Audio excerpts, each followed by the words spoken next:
You don't know when it's going to hit you. You're completely at loose ends, and you don't know how to continue constructing your life. You hit a wall. You hit a wall where you simply don't know what to do with the next day. Bruce Springsteen, affectionately known as the Boss, has always been seen as a rock icon who wears his heart on his sleeve. But even someone as seemingly open as Springsteen had a side of himself he kept hidden, a significant part of his life that remained a mystery, even to those closest to him. For years, he carried a private burden quietly, choosing not to share it with anyone, including some of his closest friends and bandmates. It wasn't until much later in his career that Springsteen finally opened up about the secret he had carried for decades, shocking even his most loyal fans. So, what was the one thing he kept hidden for so long, and why did he feel the need to keep it to himself? Let's find out.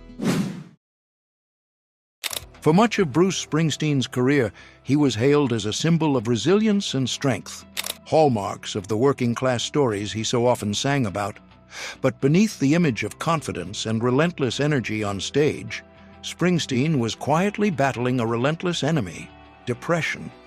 This part of his life remained unseen by most, even those closest to him, for decades. In his 2016 autobiography, Born to Run, Springsteen revealed that he had endured periods of crippling depression throughout his life, with some episodes lasting for months. He described it as an internal storm he fought to suppress while continuing to perform and create music. Springsteen acknowledged, "I didn't want anyone to think I was broken, but I was, and I just didn't know how to talk about it." What makes this revelation even more significant is how tightly Springsteen guarded this secret. He admitted that not even members of his E Street Band or his longtime manager, John Landau, were fully aware of his struggles. In interviews, Springsteen explained how he worked to maintain a professional front while privately spiraling into despair. His depression reached a peak during his 40s and 50s, leading him to eventually seek therapy and professional help. During one of his lowest points, he admitted in an interview with Rolling Stone that he couldn't even get out of bed some mornings. These stark contrasts between his public image as a force of energy and the internal battles he fought reveal how adept Springsteen was at separating his personal pain from the public eye. While the severity of his depression would fluctuate, Springsteen described how it wasn't just a phase, but something deeply rooted within him. In Born to Run, he reflected, "When you look into the abyss, you understand how lucky you are to get out, but that abyss doesn't leave you." This acknowledgement of depression as a persistent force in his life sheds light on the depth of his struggles. Bruce managed to channel elements of this hidden pain into his art. Though publicly unspoken for many years, the darker undertones in songs like The River and Streets of Philadelphia suggest that Springsteen's music may have been one of his first outlets for these feelings. At the time, fans and critics hailed these songs as emotionally raw and poignant, but only later would many realize just how much of his personal truth was woven into these lyrics.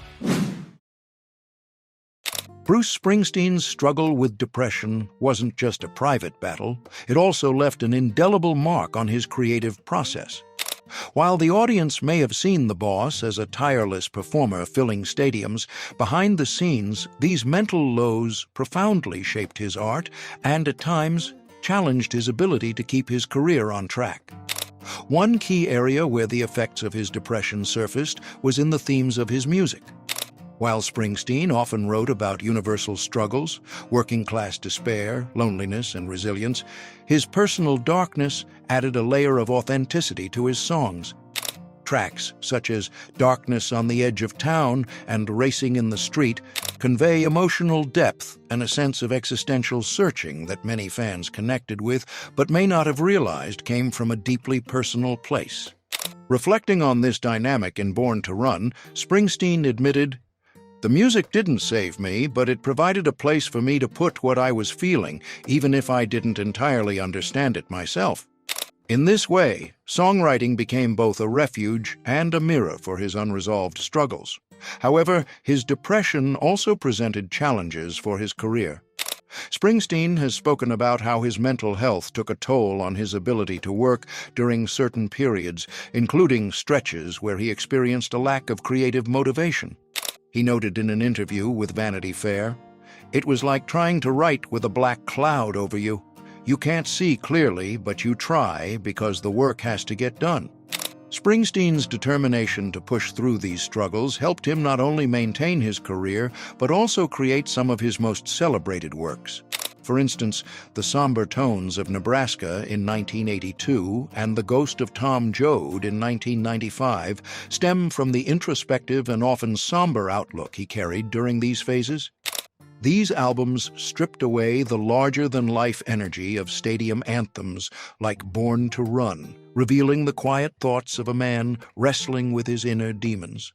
Still, even those closest to him remained unaware of just how much of his mental state fed into these works. E Street Band members, like guitarist Stephen Van Zandt, later said in interviews that while they admired Bruce's depth and intensity, they never suspected the extent of what he was going through. This disconnect highlights how carefully Springsteen guarded his struggles, even as his music began to reflect them more openly. Interestingly, Bruce himself has shared how the darker elements of his music weren't just catharsis, but also a means to connect with others who might feel the same.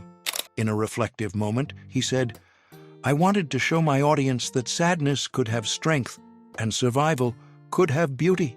This conscious intent to transform his pain into something meaningful for others shows just how intertwined his personal battles were with his artistry. Through all of this, Springsteen's ability to channel his depression into his music didn't fix him, but it allowed him to keep moving forward. As he wrote in Born to Run, "The work was my anchor. Without it, I might have let myself drift away." This statement encapsulates how creativity and resilience became his way of navigating one of the hardest challenges of his life. Despite the profound impact of his depression, Bruce Springsteen chose for many years to remain silent about his struggles, sharing this deeply personal aspect of his life with almost no one. His decision to keep it hidden was shaped by a combination of personal, cultural, and professional factors. One of the main reasons Springsteen kept his depression under wraps was tied to his upbringing. Coming from a working-class family, Bruce often referred to the emotional and stoic culture in which he grew up. In Born to Run, he noted how men in his world didn't talk about feelings. Expression of vulnerability was a luxury many of us felt we couldn't afford. This mentality followed Springsteen well into adulthood, making it difficult for him to admit, even to himself, that he needed help. There was also the added stigma of discussing mental health within the macho world of rock music. As a cultural figure whose reputation was built on embodying strength and perseverance, Bruce worried how his battles might influence others' perceptions of him. He alluded to this in an interview with CBS Sunday Morning. "I don't think I was willing to look weak in front of my friends, my band, or my audience. I thought my strength was my identity." Professionally, his silence was also rooted in fear of disrupting the image he had carefully crafted. He saw himself as a source of hope and empowerment for his fans, and he didn't want the weight of his personal struggles to shift the way his audience connected with his music. He explained in his autobiography, "My job was to bring light when there was darkness. I didn't want my shadow to dim the stage for anyone else." Perhaps most crucially, Springsteen admitted that even he didn't fully understand what he was experiencing at the time. Before seeking therapy, he struggled to put a name to the feelings he was enduring. Without the words or tools to articulate his inner struggles, it was easier to bury them beneath a busy touring schedule and creative projects. For years, he relied on an unspoken hope that it would all pass. This secrecy extended not only to his bandmates and friends, but even to his family. His wife, Patti Scialfa, eventually became aware of his depression only after years of marriage, as Springsteen started opening up during particularly dark periods. She became one of the first people to encourage him to seek professional help. Patti's support, coupled with the realization that his condition wasn't improving on its own, eventually forced Bruce to confront what he had kept hidden for so long. Ultimately, Springsteen's decision to remain silent about his depression reflected the broader challenges of discussing mental health, especially during the height of his fame in the 1980s and 1990s. At the core of his secrecy was a fear of being defined by his struggles rather than his music. As he later reflected, "For so long, I thought it was my job to hide it. But hiding doesn't make it go away. It only makes it harder." This pivotal realization marked the beginning of a slow but significant turning point for Springsteen, as he started to reckon with the cost of keeping everything inside. But those years of silence also left a lasting impact on how the people around him understood the man behind the boss. It wasn't until the 2000s, decades into his career, that Bruce Springsteen began to publicly address his battle with depression. This change didn't happen suddenly. It came gradually, as both his personal reflections and the support of loved ones helped him gain the confidence to speak about his experiences. A key turning point was his decision to seek professional therapy, which he credits with giving him the tools to process and manage his emotions. Springsteen later explained in Vanity Fair, "For the first time, I could step outside my head and look at myself with clarity. Therapy helped me see the patterns and the triggers I hadn't recognized before."